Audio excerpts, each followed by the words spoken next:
I just want to add to that. Thank you, David. I think in the next 10 days, we need to snowball the momentum of local indivisibles, local 5051s, local student groups, I mean, national too, but really reaching out. Somebody put in the chat, a lot of their friends in Indivisible don't know about November 5th. Let's get on a mission to change this. We have found, just like David just shared about Montgomery County, that when they hear about this, there's a lot of people. There's some people who say, no, I'm not ready for that. There's a lot of people who are saying, oh, this makes a lot of sense. Talk to them about it. Talk about what we face and the speed of this fascism and the reality that a strategy of periodic protests and trying to hold fascism at bay and make it to a 2026 election for 2027 people to get in, but Trump really won't let that happen, is not a strategy. It's a strategy for disaster. Make the argument.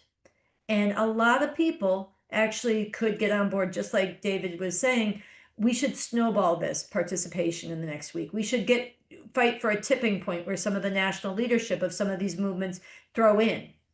And then after the 5th, we should continue to gather more and more momentum and snowball. That's what's going to happen. So reaching out now to get people on board now really matters, and reaching out now to plant the seeds, even if people watch and think about it. They shouldn't wait and see. They should throw in now. But even if they watch and think about it, letting them know so that they are gathering, because we're going to need this to build. So I just wanted to amplify that. The other thing is, we cannot let what others are not willing to do stop us from doing what really must be done.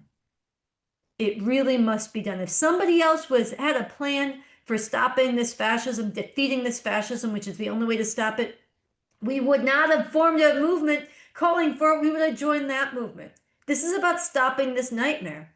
But nobody has brought forward that vision and that plan. Refuse Fascism stands alone, and having initiated something that meets the challenge of this moment, that couples the danger that we face, the existential threat of a fascist regime consolidating as we speak, moving forward as we speak, the troops in the streets as we speak, Trump declaring his right to assassinate people without evidence based on nothing more than his lying say-so.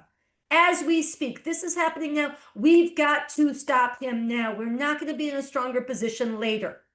We're not going to be in a stronger position to get other people who are afraid involved later. The way you get people who are afraid involved is you show courage and you show a pathway that has a possibility of succeeding, which this does.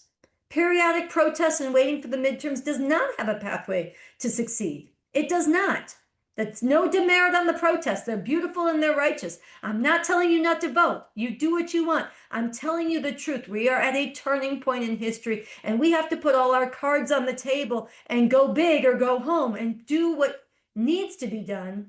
And as Jim said very strongly last week, and I've heard many people cite it since then, we have to lead. If we get out there and we do what measures up to this moment, we put ourselves where we need to be. We gather everybody who's ready to move now, and we fight for more to be ready. That includes struggling with them to come to DC and to endorse this and to partner with this. If we do this, and we do it with principle, and we do it with right on our side, and we maintain our nonviolence and our discipline, but also our offensive orientation, we will open up a pathway for others, and other people will relate to this and they will follow. That is the best chance we have, and we cannot abdicate that responsibility. So I just wanted to amplify, A, all the reaching out that David was talking about, and B, what others are not yet ready or willing to do cannot stop us from doing what we understand needs to be done, and what will actually be the opening up a pathway and planting the most inspiring and compelling and stirring challenge and invitation that will enable them to join us in doing what needs to be done, which waiting for them will not do, but acting will make much more possible. So that's why we have to do November 5th.